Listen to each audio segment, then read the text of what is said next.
de inmediato al espacio de análisis con Lucrecia Hernández, directora y vocera de Sures, abogada, especialista en Derecho Internacional y Derechos Humanos. Acompáñenme.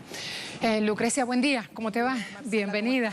Veíamos ya la entrada y me preguntaba si podía manejarse sin tapabocas o con tapabocas. Yo le decía que todas las condiciones están dadas para que pueda hacerlo de la manera en que esté más cómoda. Así que allí vamos entonces, ¿sí? Muchas gracias. Siempre lo cuento porque llama la atención, a lo mejor en televisión estos días están guardadas las debidas distancias, hemos adoptado un protocolo para este caso, así que todo está listo.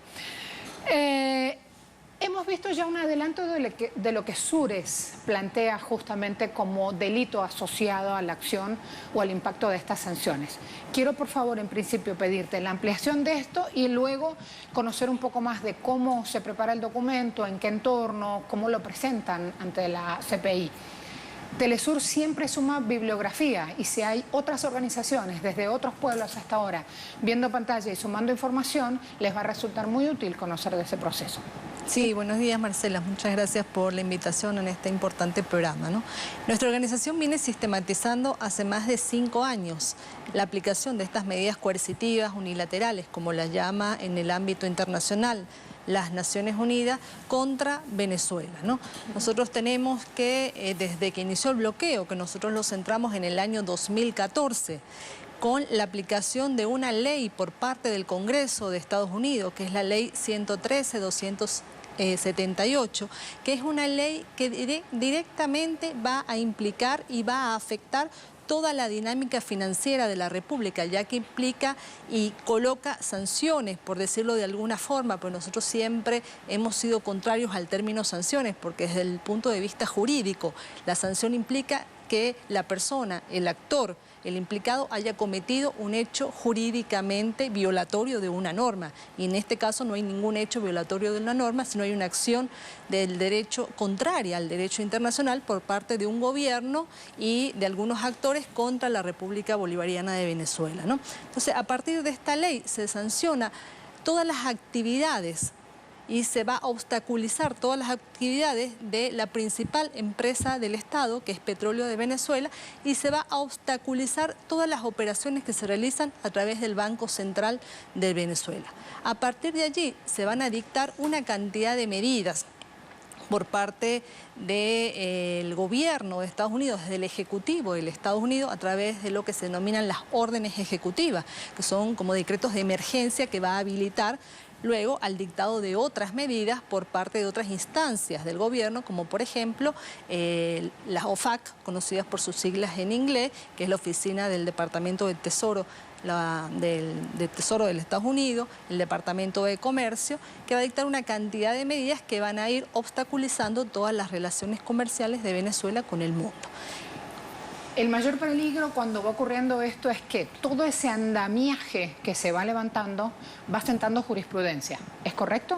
Porque lo que hace Trump rápidamente se ve replicado luego por gobiernos de Europa o la propia Unión Europea en su conjunto. Sí, ahí es muy importante esto que tú estás diciendo. No solamente se replica a través de resoluciones, de reglamentos por parte de gobiernos aliados al gobierno de Estados Unidos o de grupos aliados o de espacios como por ejemplo la Unión Europea o lo que se conoce como el Grupo de Lima, sino también por empresas que ante el miedo de ser obstaculizadas sus relaciones también con el gobierno de Estados Unidos o con otras empresas en el mundo dejan de comercializar, ¿no? Entonces, ante la amenaza dirigida en general a las distintas empresas, a los distintos actores del mundo, estas empresas se dejan de realizar relaciones comerciales con Venezuela, aun cuando no se las ha sancionado como se conoce, digamos, en la jerga, el tema de estas medidas coercitivas unilaterales.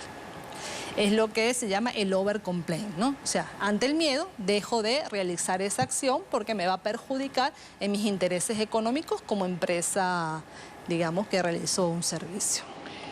¿Tenían jurisprudencia previa, tenían una experiencia previa en el momento en que empiezan a recolectar este material que se presenta ante CPI? Bueno, experiencia en el tema del bloqueo nosotros no tenemos. En el caso de Venezuela el bloqueo es nuevo, pero no, sí... me refiero, ¿hay alguna información previa que han recibido de otros países bloqueados, entre ellos Cuba con 50 años de historia, que han servido de referencia para cómo manejarse? Nuestra organización, digamos, forma parte también de otras organizaciones en el mundo, como las organizaciones de Cuba u otras organizaciones en China, en países que ya han sido bloqueados y a través del cual hemos ido intercambiando metodologías para el levantamiento y la sistematización de esta información y cómo construir este expediente, que no es el expediente del gobierno, sino es el expediente de la sociedad civil, que recogemos testimonio. Día a día se presentan denuncias en nuestra organización de cómo se está violentando los derechos del pueblo a través de la aplicación de estas medidas. Entonces ha sido muy importante la ayuda de compañeros de otras organizaciones, muchas organizaciones que tienen estatus consultivo, inclusive en Naciones Unidas, que vienen denunciando de hace muchos años el bloqueo económico en sus países y en otros países del mundo. ¿Por qué viene mi pregunta? Porque se ha dado un hecho inédito días pasados y el último barco iraní está descargando combustible aún en Venezuela. Ese hecho histórico sin dudas va a sentar precedentes. Dos países sancionados que se tiendan la mano, que acuden a sus relaciones hermanas, a pueblos solidarios en un momento preciso, determinado en su historia. Hablo de estas bilaterales Irán-Venezuela, y que Estados Unidos ha permitido, porque no hubo ninguna obstrucción en ningún tipo de espacio, ni marítimo ni aéreo. Claro que tiene la casa encendida Estados Unidos, pero aquí se han dado múltiples hechos para un precedente histórico. Por eso hablo de jurisprudencia, precedente, un organigrama. Exacto. Que va abriendo justamente otros espacios en este mapa geoeconómico mundial. Sí, yo creo que en el marco de esta pandemia que causó el COVID-19, dos países en este contexto con Venezuela han sido fundamentales, ¿no? ¿Cuáles? En el caso de Irán, con todo el apoyo que ha tenido con el envío de los barcos. En el caso de China también ha sido muy importante esa solidaridad internacional que no solamente se dirige al gobierno de Venezuela, sino se dirige contra todo el pueblo venezolano. Porque ahí es muy importante destacar que las medidas coercitivas, como tú decías al inicio del programa, se dirigen contra todo un pueblo.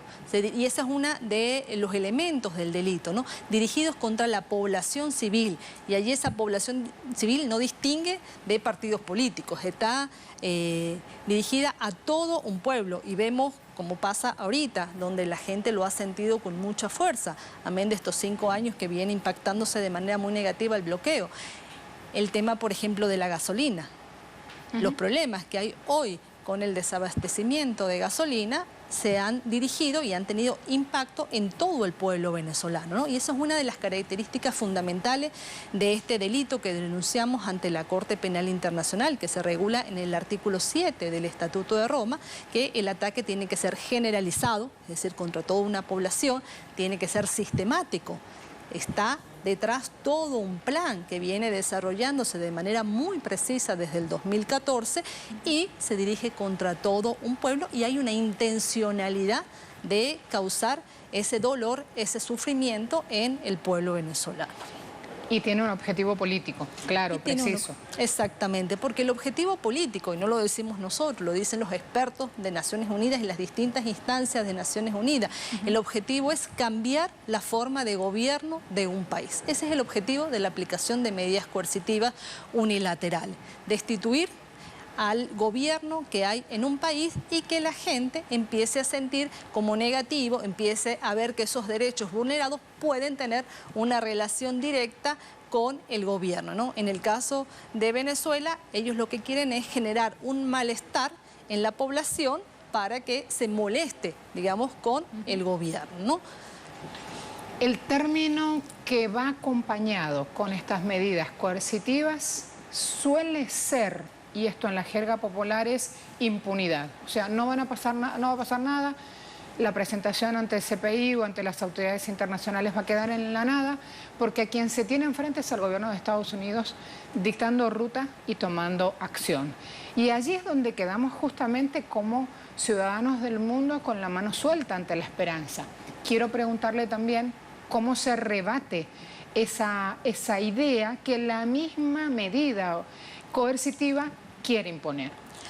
Yo creo que tenemos que ser positivos ante esta denuncia en la Corte Penal Internacional. Ya hay antecedentes en la Corte Internacional de Condenas, no sobre el caso de bloqueos en particular, pero el ámbito internacional y la comunidad internacional hoy está reaccionando frente a esta aplicación de medida. Las distintas instancias de Naciones Unidas, las relatorías especiales, como tú nombraste al inicio del programa, del relator especial Alfred de Salles, o también la relatoría de medidas coercitivas unilaterales, se han pronunciado en contra de estas medidas. La alta comisionada para los derechos humanos se ha pronunciado en contra de estas medidas.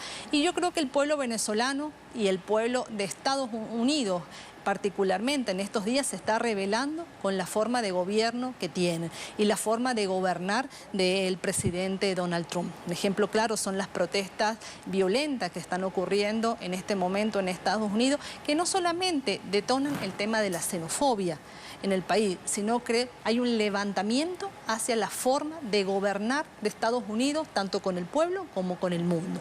Entonces, más allá de si hay una sentencia concreta por parte de la Corte Penal Internacional, yo creo que el mundo se está levantando, se está abriendo los ojos en cuanto a este impacto negativo de las medidas en los pueblos, en el venezolano, pero también en los otros pueblos del mundo que están siendo objeto de medidas coercitivas.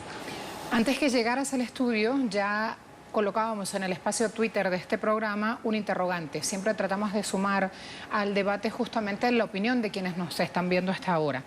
Hoy dijimos, el gobierno del presidente Maduro reiteró el impacto negativo de las medidas coercitivas que le aplican Estados Unidos y sus aliados y los acusó de cometer graves crímenes de lesa humanidad en plena pandemia. Preguntamos si la solución es el multilateralismo y ustedes dicen sí, 70,3%, no 15,9% y no sé 15,9%. Hablamos todavía, no se han llegado los 200 votos a las 200 participaciones. Privilegio que puedan seguir sumando a esta hora su opinión. Vamos a movernos con la pregunta y ya voy también a YouTube a ver quienes se están siguiendo en vivo, qué es lo que van diciendo, qué es lo que van hablando sobre el punto. Y aquí aprovecho a nuestra experta, en el mejor sentido de la palabra, Lucrecia, el aprovecho para plantear, cuando decimos la solución es el multilateralismo, ¿a quién nos dirigimos? ¿Qué queremos decir con esta palabra que suena muy para expertos, multilateralismo, pero que está presente justamente en el día a día de todos los ciudadanos? ¿Es así? Un ejemplo claro ha sido en el marco de esta pandemia el tema del apoyo y la apuesta a las Naciones Unidas como una instancia de resolución de conflictos, como también una instancia de gestionar graves problemas de la humanidad.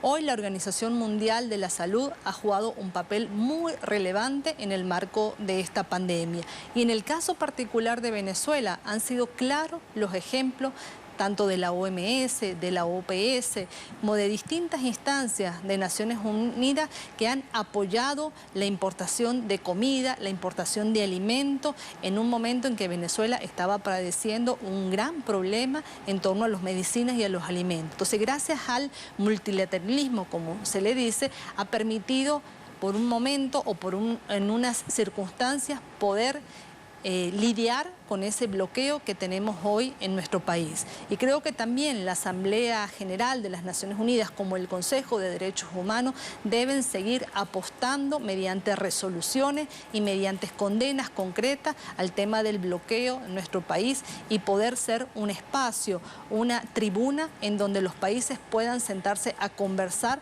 para que definitivamente se eliminen estas medidas contra los países del mundo. Allí entonces una explicación rápida, una idea rápida cuando hablamos del multilateralismo, que implica, que genera, o sea que adhieres también a la primera opción de que la solución es el multilateralismo, que seguir cruzando espacios, decisiones, acciones globales nos salva a todos. Definitivamente, Marcela, hay que apostar al multilateralismo en estos momentos en donde el mundo tiene que unirse, y un espacio fundamental nosotros lo vemos en las Naciones Unidas. Y creo que el mismo Estado venezolano también ha apostado por ello, y ha permitido que inclusive funcionarias de la Alta Comisionada para los Derechos Humanos vengan al país. Se firmó el año pasado un memorándum de entendimiento con la oficina de la Alta Comisionada para asistencia técnica al Estado venezolano en distintas temáticas, y creo que esa apuesta y ese fortalecimiento del sistema universal de protección de los derechos humanos es lo que apostamos tanto desde las organizaciones de la sociedad civil como también de los distintos movimientos aquí en Venezuela y en el mundo. Cortito, chiquito, para terminar ya, me piden más información de dónde está volcado este documento de la organización Sures, como para ir a ampliar, profundizar la lectura, a compartir información, a compartir textos. Yo voy dándoles RT desde Twitter, porque hasta ahora van sumando también desde el organismo la información que estamos revisando acá en esta entrevista. Pero vale la pena también ir a mostrarles un poquito más de eso. Sí, el documento está en nuestra página web, que es www.sures.org, y también a través del Twitter lo pueden bajar en @suresddhh. Igualmente ahí tenemos una importante cantidad de informes que hemos realizado en torno a los impactos del bloqueo en sectores específicos o en derechos específicos como la alimentación, el petróleo, la salud, que pueden ser descargados a través de nuestra página web. Muchas gracias por venir hoy. No, gracias a ti, Marcela. Momento de una pausa rápida. Sigue acompañándonos.